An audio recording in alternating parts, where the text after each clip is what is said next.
শুক্রবার দিনব্যাপী গাজীপুরের কাশিমপুরে ৬টি ওয়ার্ডে মিলাদ মাহফিল ও দোয়া অনুষ্ঠিত হয়েছে। এ সময় প্রধান অতিথি হিসেবে উপস্থিত ছিলেন গাজীপুর মহানগর বিএনপির সভাপতি জনাব শওকত হোসেন সরকার। অতিথি হিসেবে বক্তব্য রাখেন গাজীপুর সংসদীয় আসন ১-এর সংসদ সদস্য পদপ্রার্থী ও সাবেক কালিয়াকৈর পৌর মেয়র মুজিবুর রহমান। ৩ নং ওয়ার্ড বিএনপির সাধারণ সম্পাদক হাসেম রেজার সঞ্চালনায় ওয়ার্ড বিএনপির সভাপতি হাজী তাহাজউদ্দিনের সভাপতিত্বে বক্তব্য রাখেন যুবদল কাশিমপুর থানার সদস্য সচিব কেএম হাফিজুর রহমান রাজু, কাশিমপুর থানা বিএনপির সভাপতি খন্দকার আলী হোসেন, সাধারণ সম্পাদক আব্দুর রহিম মাতুব্বর, ৪ নং ওয়ার্ড বিএনপির সভাপতি হাজী মোস্তফা মিয়া, সাধারণ সম্পাদক আব্দুর রাজ্জাক রাজুসহ আরও অনেকে।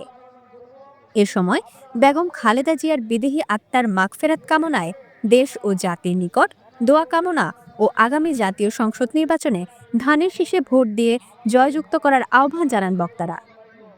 আজকে আমাদের প্রাণপ্রিয়তা জনাব মুজিবুর রহমানের হাতে ধানের শীষের প্রতীক, তাকে আমরা ভোট দিয়ে জয়যুক্ত করি, তাহলেই আমাদের ১৭ বছরের গণতন্ত্রের লড়াইয়ের যে যুদ্ধ করেছি সেই যুদ্ধ আমাদেরকে সফল হবে এই আশাবাদ ব্যক্ত করে ধানের শীষ যার হাতে আছে আমরা তার সাথেই নির্বাচন করিব।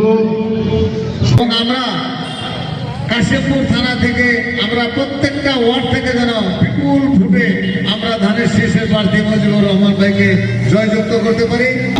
যদি ধানের শীষ বিজয়ী হয় খালেদা জিয়ার আত্মা শান্তি পাবে, ধানের শীষ বিজয়ী হয় তারেক রহমান সাহেব দেশের প্রধানমন্ত্রী হবে।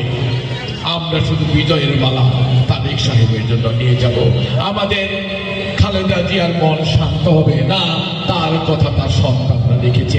বিষয় হলো যে আমার নেত্রী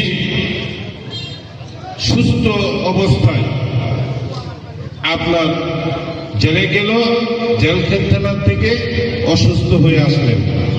সেখানে আমার নেত্রীকে কি শাস্তি দেওয়া হয়েছে, কি খাওয়াইছে, যার কারণে নেত্রী আর সুস্থ হলেন না। জুলফিকার আলী জুয়েলের তথ্য চিত্রে শাহরি আফরিন প্রকৃতি, চ্যানেল 21, গাজীপুর।